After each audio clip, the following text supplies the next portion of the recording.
country with an enormous $515 billion GDP is not only approving Bitcoin spot ETFs for trading as of last week, but in the exact same week, their former prime minister is out there openly predicting $850,000 Bitcoin. And as you can see, I blurred out the name of this country that we are talking about today that has a whopping 80 million fast and growing population. Now, again, I just want to remind you guys before I reveal what country we're going to be exploring today, the region that we are exploring has some of the highest levels of Bitcoin adoption in the entire world. We are actually looking at Southeast Asia today. And you guys can see we have China, the 10th most adoption in the entire world. Pakistan, number 6. India, number 4, with the 4th most amount of adoption in the world. We have Thailand with the 8th most amount of Bitcoin adoption in the world. And we also have Philippines and Vietnam. So in this survey, 6 out of the 10 countries with the most Bitcoin adoption in the entire world came from Southeast Asia. And that is why I think it's really interesting that we're seeing a coalescing of the timelines, so to say. We're seeing these events. We're seeing, who are we talking about? We are talking about Thailand. Talk about these spot Bitcoin ETFs allowing their first ever Bitcoin spot ETF at the exact same time that their very recent and former prime minister, I'm going to remove that little blur so you guys can see what I'm talking about. We're talking about Thailand's former prime minister is predicting $850,000 Bitcoin. So let's really think about how many people are out there openly predicting $850,000 Bitcoin. How many presidents? How many prime ministers? Not many. Even Donald Trump, as bullish as he is, even the fact that he's openly signing executive orders, making America the crypto hub of the world, he's not, putting his reputation on the line and making these huge $100,000, $200,000, $300,000 Bitcoin price predictions like the former prime minister of Thailand is. So let's start to unravel this story and let's see if there's a little bit more to what is going on in Asia and whether there is a connection to China. Again, many times in these videos, we've kind of speculated about China's secret Bitcoin plan and what potentially could be going on in the country of China and why a lot of these other countries making these Bitcoin moves is very, very interesting. Again, we're always watching what other countries in a region are doing certain things.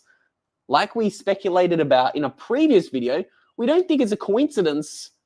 It could be a coincidence, but we don't think it's likely that Canada Bitcoin Prime Minister Pierre is favorite to be the next Prime Minister of Canada. And we obviously have Donald Trump, who's very openly bullish on Bitcoin.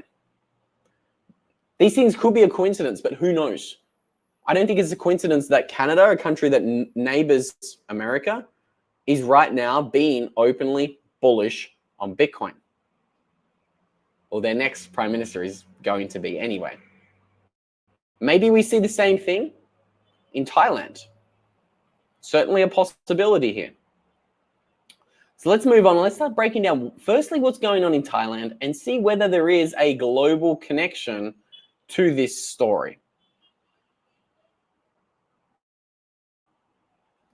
Before we get to the news in Thailand, again, I just want to appreciate Thailand's not a small country. A lot of people might have a perception. I know some people have a perception of Thailand being a relatively small Southeast Asian country. That's not really true. They have a 70 million population. When we have a look at their GDP, they've got more than $500 billion in their GDP. And when we start comparing their GDP to other regions in Southeast Asia, we can see that only Indonesia leads Thailand in what is probably the most important metric, and that is, of course, GDP. Again, it's not the most perfect metric. We're all Bitcoiners. We understand that. We know that GDP is not the perfect measurement of how successful or how wealthy a country is, but it's the best we've got for now. And in that metric, Thailand is the second largest in this Southeast Asian region. Indonesia is a massive country. Again, let's not forget the other names that were on the chart of Bitcoin adoption that we looked at a little bit earlier. We can also see Singapore, the Philippines, Vietnam, Myanmar. Of course, that's the country who has legalized Tether for use as trading. That's right. We're talking about Tether. Let's just say everybody's most popular stable coin. Again, by usage and by volume, that is 100% true. Tether is worth hundreds of billions of dollars. And this is because the people of Southeast Asia are looking for an alternative to their failing currencies. The currencies in Southeast Asia, they're not healthy. They're not doing well. I have some numbers. I even have some charts to show you guys just how dire the situation is in Southeast Asia. And this is really important to highlight because the adoption that we're seeing in Southeast Asia is completely different to the adoption we see in America. In America, it's the big guys, it's the banks, it's the billionaires, it's the public corporations, all scrambling to get their hands on Bitcoin. In Southeast Asia, it's very different. It's the little guy scrambling to get their hands on Bitcoin. And that's because of the chart I've got on screen. We can see Southeast Asia went through a little bit of a currency crisis in the late 1990s. We can see that the Thai baht, that is the currency of Thailand, the country we're talking about today, lost 40% of its value between 1997 and 1998. That's right, that is 1 year. Their currency pretty much lost half of its value. 40% loss in purchasing power. That's pretty bananas. And again, this currency crisis that the region went through, this was kind of like a multi-year event. This went on for a couple of years. And again, it's not just this region that suffered in Thailand. It's the entire block of countries in Southeast Asia. You can see the Indonesian rupee lost a lot of value, more than half of its value in a year. We can also see the Philippine peso. It got destroyed. It got eviscerated. The same thing with the Malaysian ringgit. I just love to say that name, the Malaysian ringgit. That lost 45% of its value. And we saw something similar with the South Korean won losing 34% of its value. So what I'm trying to highlight here is that I believe the people of Southeast Asia are primed for Bitcoin adoption. They know how bad it feels when your currency fails. They understand how dire things can become. This is why we're seeing lots of the little guys in Southeast Asia, the lower and the middle class, adopting Bitcoin at these really rapid rates that we can see in the chart here. Now, this is the kind of adoption that many of these surveys measuring Bitcoin adoption are looking at. They're looking at adoption of Bitcoin by the little guy. They're looking at Bitcoin being adopted as a medium of exchange, not necessarily as a store of value. Again, I don't want to open up that can of worms, but I do believe Bitcoin is being adopted as a store of value more in America. Again, right now, what is the big driving use case of Bitcoin? What is it has been over the past 12 months? It's been adoption by these public corporations, Bitcoin ETFs, billionaires, all saying that Bitcoin is a treasury reserve asset. They're not using Bitcoin as a medium of exchange. No. They're using it as a store of value. They're holding it for the long term. So Bitcoin as a store of value is being adopted at a pretty rapid rate in America. But in the East, it's being adopted as a medium of exchange. This is why we can see out of the 10 countries with the highest amounts of Bitcoin adoption, 6 of those are in Southeast Asia. Again, you guys can take this study with a grain of salt all you like. Because again, not every study is perfect. All studies are a little bit different in their own respects and their own regards, but I do think this is interesting. Southeast Asia does have a lot of Bitcoin adoption. All Night Hider makes a pretty interesting point here, and that's not even hyperinflation. Losing half your purchasing power, 50%, it's a lot. But hyperinflation, if my memory serves me correctly, it's a figure much, much higher. Is it 50% a month? Is that the technical definition of hyperinflation? Oh, here it is. All Night Hide has laid it out for us in the chat here. 50% per month. And our man also makes a great point. Bitcoin is the best store of value because it is deflationary. This is why it's been adopted by people all around the world, in particular in Southeast Asia. And this is why I think it's interesting that all of a sudden now Thailand is beginning to allow Bitcoin spot ETFs to all, because previously it wasn't always like that. And it's a little bit different to what we see in America. In America, most people can get their hands on this Bitcoin ETF, but in Thailand, it's a little bit different. It's a little bit twisted. There's some other reasons, or there's some other entities getting their hands on the spot Bitcoin ETFs in Thailand first. I'm going to talk about that in a moment and why we're seeing this massive growth in Bitcoin in Thailand. We can see this is a separate article from a separate study. We can see they came to similar conclusions that the first study we showed you came to. Thailand is one of the world's most crypto, quote unquote, friendly nations, and they rank 10th globally in regards to adoption. Oh, I didn't mean to open up that link. So this is the study they cited. This is a September 2023 study. I didn't want to show you that yet. What I want to show you is that we can see that their approach to Bitcoin, especially following Terra Luna, which kind of sprung out of a similar region, South Korea, it's kind of taken a little bit of a different approach. They've been a little bit harsher on Bitcoin adoption in Thailand. It's a little bit more difficult for the little guy to get their hands on Bitcoin in Thailand. Because again, it is yes, governments, they look at every problem as if it's a nail and they only have a hammer. They see Terra Luna go down and they think, oh, the way to stop this is way more regulations, way more, hurdles that people have to jump to get their hands on Bitcoin. And to be honest, governments just do what governments do. They're incredibly inefficient with not only their regulations and measures that they put in place, but they take a hammer to a problem that does not need a hammer. Okay, this is why it's been a little bit more difficult for the people of Thailand and Southeast Asia overall to get their hands on Bitcoin. Who remembers the article? We show this article a lot here on the channel.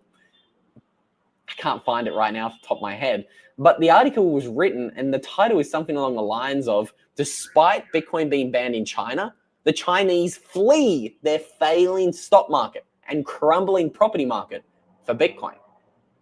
This is because the little guy knows. They know that they're getting screwed, and it's more evident in these. I need to be careful with what kind of political realm I jump into, but countries that have a lot of controls in Southeast Asia, countries that have a lot of rules and regulations. The little guy's kind of fed up. They've had that currency crisis hit them and destroy their families' net worths and retirement plans in the late 1990s. And now they're actively looking for solutions. They're actively looking for options out of the banking system, despite all of the rules and regulations. Now, this is why we're such big fans of technological solutions to problems. One of those, of course, Bitcoin broadly is the solution for everyone, but sometimes it's a little bit harder to get your hands on Bitcoin if you are in a country that requires you to set up an account with a big exchange that's going to take all of your personal data, and you have to jump through all of these different hoops. In Australia, if I want to sign up with an exchange, I even have to answer economic questions to prove that I can manage my own money. It's pretty crazy.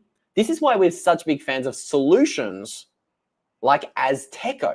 Now, if you don't know who Azteco is or what they do, they essentially make buying Bitcoin easy for everyone. As you can see, you can buy these really cool little vouchers. This is what this big yellow and green thing on the right-hand side of this image here. Those are the vouchers you can get from Azteco. And with as little as $10, you can start buying these Bitcoin vouchers. And what's really cool about them, you don't need to sign up with an exchange. You don't need to set up an account with a lot of these behemoths, like Coinbase, for example. You can simply buy vouchers for as little as $10. So again, this is welcome into the little guy in over 190 different countries. It's pretty crazy to think about. 190 different countries. So Azteco is essentially global. We think it's a global solution to getting your hands on Bitcoin in an easy, fast way, especially if you're in a country that might not be looking at Bitcoin as favorably as many of our countries do. Again, in Australia, yes, it's difficult to open up an exchange and start buying Bitcoin on these large regulated financial institutions, but at least it's possible. At least I can do it. In many of these countries like China, it's impossible. It's illegal. So again, this is why we're such big fans of solutions like Azteco. Look at this, All Night Hide has even put the link to Azteco in the live chat for us. It's also in the description of the YouTube video. Simply go to azte.co. So that's Azteco. It's a fun little way they've created their domain there. Now, speaking of fun little ways that China could be getting into the Bitcoin space, is Thailand a part of this? This is a question we always explore here on the channel.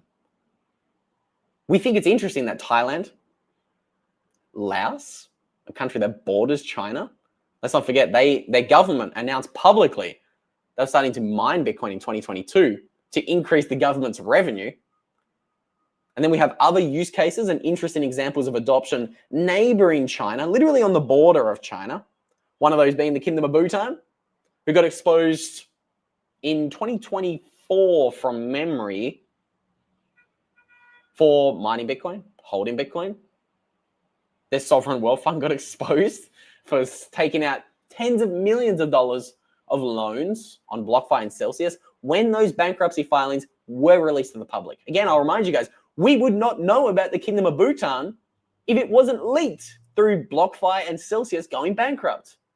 And they came out and they doubled down. They said, yeah, you know what? We've actually been mining Bitcoin since all the way back in 2019, since Bitcoin was under $5,000 a coin.